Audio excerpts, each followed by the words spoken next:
Selamat pagi, siang, sore, atau malam untuk Pak Bandung dan teman-teman semua. Perkenalkan, saya Nicholas Owen Halim dari kelompok NSS, dan pada kesempatan kali ini, kelompok kami akan melakukan presentasi TPK milik kami, yaitu Baby Care Monitor.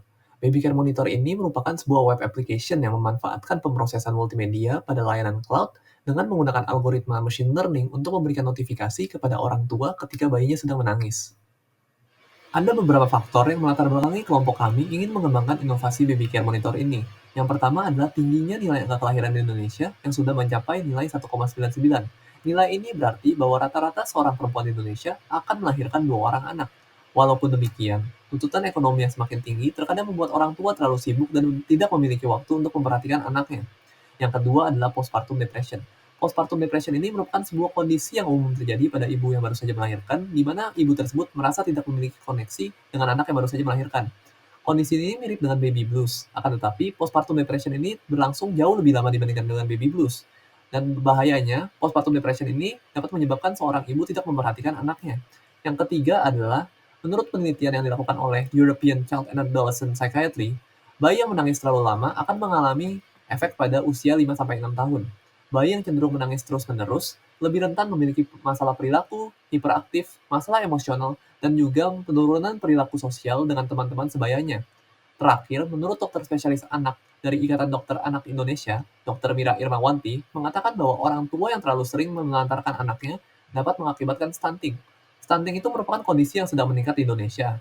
Stunting merupakan sebuah kondisi di mana anak mengalami gangguan pertumbuhan seperti tinggi badan di bawah rata-rata, kesulitan belajar, dan lemahnya imun anak-anak. Oleh karena itu, kita membuat solusi berupa pemrosesan multimedia pada pelayanan cloud, di mana server cloud ini akan memproses video yang direkam melalui kamera laptop. Video yang direkam ini akan diproses menggunakan algoritma machine learning yang akan memberikan peringatan ketika bayi sedang menangis.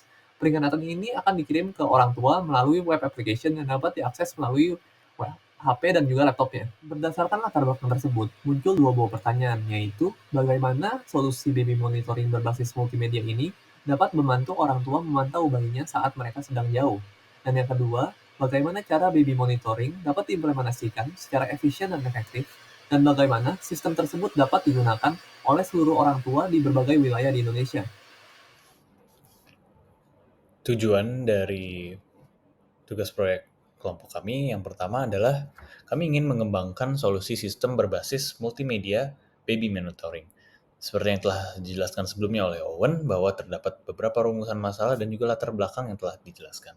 Dan dari dasar itu, kami bertujuan untuk mengembangkan solusi yang solutif untuk baby monitoring. Kemudian yang kedua, kami bertujuan untuk melakukan pemanfaatan teknologi, di mana untuk membuat produknya, tentu kami ingin memanfaatkan teknologi semaksimal dan seefisien mungkin. Berikut adalah berikut adalah dasar teorinya, di mana yang pertama ada perangkat keras. Perangkat keras yang kami pakai adalah kamera, speaker, smartphone, dan juga wireless router. Kemudian untuk perangkat lunaknya, kami memakai cloud computing, machine learning, recurrent neural network, convolutional neural network, dan IDE. Di mana cloud computing kita memakai Google Cloud, machine learning, dan lain-lainnya kami develop menggunakan Python melalui TensorFlow. Kemudian untuk protokol kami menggunakan HTTP, di mana itu adalah protokol untuk website dan lain-lainnya. Kemudian juga kami menggunakan REST untuk pengembangan API-nya, dan juga kita menggunakan WebSocket untuk mengatur pengembangan dari kameranya. Kemudian juga untuk perangkat lunak yang kami pakai adalah Django Python untuk pengembangan API.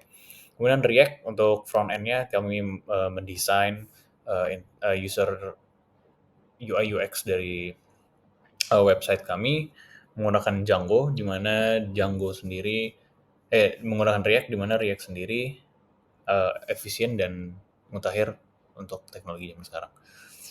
Dan juga YAML dan juga Compute Engine. Untuk metode pengumpulan data, kami melakukan wawancara dengan Ibu Clara Andina, di mana Ibu Clara Andina merupakan seorang ibu yang baru melahirkan anak 4 bulan yang lalu, sehingga apabila kami mewawancara ke Ibu Clara, tentu kami akan mendapatkan data-data yang relevan dan juga fakta-fakta yang mungkin kita tidak bisa dapatkan secara eksak dan baru hanya kita dapatkan melalui wawancara dengan aktornya langsung. Kemudian hasil dari wawancara menunjukkan bahwa sistem baby monitoring yang ideal harus memiliki kamera, mikrofon, sensor gerakan, dan pemutar musik untuk memantau tidur dan keamanan bayi. Kemudian juga dapat menenangkan bayi saat menangis, serta harus mudah digunakan. Kemudian sistem ini akan membantu ibu merasa lebih tenang dan nyaman saat merawat bayi yang baru lahir. Ibu Clara setuju dan antusias dengan ide kami terkait baby monitoring, dan ia menanti apakah sistem kami dapat dengan uh, efektif membantu mengontrol bayi. Selanjutnya kita akan membahas terkait arsitektur sistem yang digambarkan melalui diagram konteks sistem. Di sini yang di tengah itu yang bulat merupakan baby care monitor atau sistem yang kita buat. Kemudian ada 5 entitas di sini. Pertama ada user client, kemudian ada web kamera, kemudian ada audio player, kemudian ada speaker, kemudian yang terakhir ada microphone. User client ini dia akan memberikan input berupa berkas audio ke sistem. Kemudian sistem akan memberikan output berupa data frame stream recording web kamera serta notifikasi. Kemudian untuk web kamera sendiri dia akan memberikan input berupa data frame stream recording web kamera ke sistem. Kemudian mikrofon akan memberikan input berupa input audio. Selanjutnya BBK Monitor sendiri akan memberikan output berupa bekas audio kepada audio player. Kemudian audio player akan menggunakan bekas audio tersebut untuk memutar rangkaian bit signal sebagai output kepada speaker agar bisa diputar. Kebutuhan fungsional dari sistem baby monitor yaitu yang pertama, sistem harus dapat menampilkan video bayi secara real time. Kemudian sistem harus dapat memberikan notifikasi ketika bayi sedang menangis. Kemudian sistem harus dapat memainkan lagu untuk menenangkan bayi. Kemudian sistem harus dapat mengolah video dari laptop pada sebuah cloud server. Lanjut berikutnya yaitu mengenai kebutuhan sistem non-fungsional. Beberapa aspek yang ada itu meliputi availability, reliability, performance, dan interoperability. Untuk yang availability, Beacon Monitor harus mampu bekerja ketika diperlukan oleh orang tua. Yaitu waktu-waktu saat sistem diperlukan adalah ketika orang tua sedang tidak bisa mengawasi bayinya secara langsung. Kemudian untuk reliability, baby care monitor harus memiliki downtime sejauh 1% dari total menyala sistem. Jika sistem tidak menyala ketika bayi menangis, maka hal tersebut dapat berdampak ke kesehatan fisik dan pertumbuhan bayi. Kemudian yang untuk yang performance, baby care monitor memiliki akurasi minimal 90% dalam memprediksi suara tangisan bayi. Performansi ini penting agar sistem dapat secara efektif memberi tahu orang tua ketika bayinya sedang mengalami distress. Kemudian yang terakhir, interoperability, aplikasi web dari BBK Monitor harus bisa diakses melalui HP dan juga PC atau laptop. Hal ini bertujuan agar orang tua dapat memantau bayi dari waktu dan posisi manapun. Lalu berikutnya yaitu API. API dari sistem ini berada di Google Cloud Compute Engine VM Instance yang disediakan oleh ITB. Yang pertama itu mendapatkan hasil prediksi audio yang direkam melalui mikrofon. Ini metodenya POS. Kemudian untuk rootnya bisa lihat sendiri. Lalu untuk parameter sendiri ini ada file base-nya yaitu header. Headernya ini memiliki content type, kemudian harus memiliki header enc type multipart / form data. Kemudian untuk form data sendiri akan diisi dengan form data yang memiliki ID WAV, yang di dalam ID WAV itu yaitu file WAV audio itu.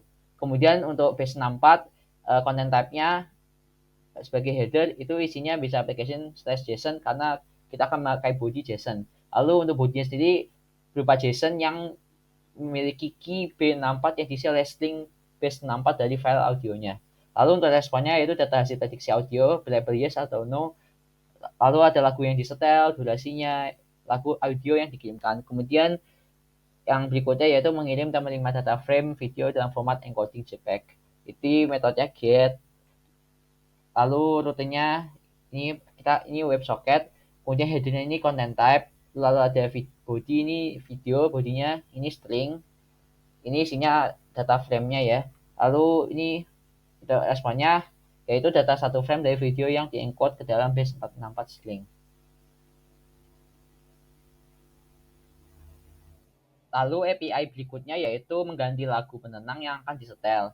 Ini metodenya POS. Kemudian untuk rootnya bisa lihat sendiri menggunakan protokol HTTP. Kemudian untuk parameternya ada headernya, ada content type, sama ada enc type, multipart / form data. Untuk form data sendiri akan ada berisi audio berupa file.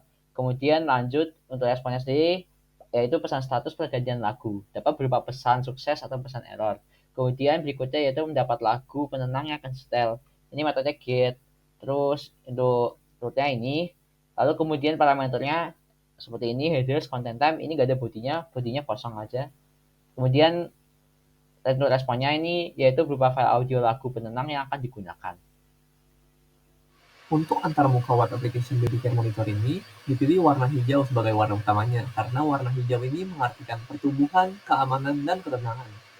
Untuk halamannya dibagi menjadi 4 bagian utama. Yang pertama adalah home, seperti di layar sebelah kiri ini, di mana user dapat melakukan koneksi sebagai monitor maupun sebagai klien. Dan yang kedua, ada halaman Connected as Monitor, di mana user akan melakukan perekaman untuk ditampilkan pada klien, dan juga dapat menyetel lagu ketika bayi sedang menangis. Selanjutnya, ada halaman status, di mana orang tua dapat melihat kondisi bayinya melalui sebuah video yang direkam oleh sebuah perangkat yang terhubung sebagai monitor. Di sini pun orang tua dapat melihat kondisi bayinya apakah sedang menangis atau tidak dari algoritma machine learning yang ada di backend. Nah, di sini juga ada halaman musik, di mana orang tua dapat menekan tombol musik untuk menampilkan pilihan musik yang akan dimainkan ketika bayi sedang menangis. Selain itu, kedua halaman ini sudah responsif dan dapat dibuka melalui perangkat HP. Setelahnya adalah rencana pengujian. Jadi di sini kami menguji setiap komponen dari sistem, yaitu machine learning, back-end, dan front-end. Untuk machine learning sendiri, terdapat pengujian untuk spesifikasi fungsional dan spesifikasi kinerja. Untuk fungsionalnya sendiri, dia harus mendeteksi tangisan bayi dengan akurasi 90%, dan untuk kinerjanya, dia bisa beroperasi selama dibutuhkan oleh orang tua. Kemudian untuk back-end, ada juga fungsional dan kinerja. Untuk fungsionalnya, pertama adalah menerima get request dari API Baby Status, yang beroperasi juga selama dibutuhkan orang tua, dan menerima get API Song. Kemudian dia juga akan menerima post untuk API Song, menerima request post untuk audio prediction, dan menerima send dari WebSocket video stream, dan juga get atau receive dari WebSocket video stream. Kemudian berikut adalah front-end, terdapat juga fungsional dan kinerja. Untuk kinerjanya, dia dapat beroperasi selama dibutuhkan oleh orang tua, dan maksimal downtime-nya adalah 1%. Kemudian untuk fungsionalnya, dia harus menampilkan video webcam, merekam audio pengguna, memulai broadcasting video real-time, menerima broadcasting video real-time dari klien, kemudian merekam audio pengguna setiap 10 detik dan mengirimkannya ke backend. Kemudian juga bisa memutar lagu pilihan pengguna saat bayi menangis, mengirimkan notifikasi status bayi menangis, mengirimkan video pengguna ke backend via WebSocket, menampilkan video real-time dari backend via WebSocket, mematikan broadcaster atau monitor, mematikan klien, dan mengganti lagu yang dimainkan saat bayi menangis. Kemudian pengujian spesifikasi kinerja yang khususnya adalah dapat digunakan di smartphone dan laptop atau responsif. Jadi setelah mengerjakan TPK, kami juga mendapatkan beberapa kesimpulan mengenai TPK yang telah kami lakukan. Jadi yang pertama, pengembangan prototipe Babycare Monitor menggunakan Django sebagai backend, React sebagai frontend, dan TensorFlow sebagai model machine learning berhasil dilaksanakan sesuai kebutuhan fungsionalitas dan kinerja. Kemudian pengembangan protokol komunikasi yang digunakan adalah HTTP dan WebSocket. Terakhir, pengembangan sekaligus dengan deployment dilakukan menggunakan layanan Compute Engine dari Google Cloud Platform. Adapun juga saran yang dapat digunakan untuk mengimprove dari TPK kami. Yang pertama adalah menggunakan layanan buckets untuk menyimpan rekaman-rekaman suara yang masuk untuk menjadi training kembali model machine learning. Kemudian juga menggunakan web server seperti Apache atau Nginx untuk memastikan sistem backend dapat berjalan terus-menerus tanpa harus dinyalakan terlebih dahulu. Kemudian untuk pengembangan klasifikasi audio sebaiknya menggunakan WebSocket sehingga tidak perlu di-slicing setiap 10 detik. Kemudian pada pengembangan model machine learning juga sebaiknya menggunakan object detection agar deteksi dapat dilakukan secara kontinu atau real time. Dan terakhir pada pengembangan sistem sebaiknya menggunakan protokol MQTT untuk proses notifikasi gawe orang tua. Juga bisa menggunakan teknik HTTP long polling. Oke, jadi di sini saya akan mendemonstrasikan tentang sistem yang telah kami buat. Jadi di sini adalah tampilan front end-nya untuk Babycare Monitor. Dia ada dua opsi, Connect as Monitor dan Connect as Client. Jika Connect as Monitor, maka laptop akan berperan sebagai perekam bayi dan juga klasifikasi apakah bayi sedang menangis atau tidak. Tentunya semuanya akan diproses dalam cloud server. Jika Connect sebagai klien, maka klien akan berperan sebagai orang tua yang akan mengawasi bayinya melalui video feed yang ditampilkan secara real time. Kemudian juga ada status, yaitu status bayi sedang menangis atau tidak. Mungkin saya connect sini. Status bayi sedang menangis atau tidak untuk melihat apakah bayi sedang menangis atau tidak. Dan status ini juga ini akan berubah karena state terakhir di servernya adalah crying. Mungkin nanti bisa kita tes juga. Dan mungkin langsung saja saya connect sebagai monitor. Jadi ketika connect sebagai monitor akan ditanyakan apakah ingin menyalakan kamera dan apakah jika ingin menyalakan audio. Dan di sini bisa kelihatan kalau saya sudah terpancarkan di client. Mungkin bisa dicoba juga untuk kapabilitas mendengarkan suara bayinya. Ini saya akan nge-play suara bayi dan akan dideteksi. Oke, jadi lagu sudah diputar. Ini adalah lagu penenang bayi dan di sini saya kecilkan supaya voice over saya sedang mendengar. Jadi dia akan otomatis nge-play jika terdengar kalau bayi sedang menangis. Perlu diperhatikan juga kalau video yang sedang dimainkan di background itu bukan video secara real time karena internet saya kebetulan juga lagi nge-lag untuk mengganti musik. Dan di sini juga ada kapabilitas untuk mengganti musik. Baik, sekian dari kelompok kami. Terima kasih.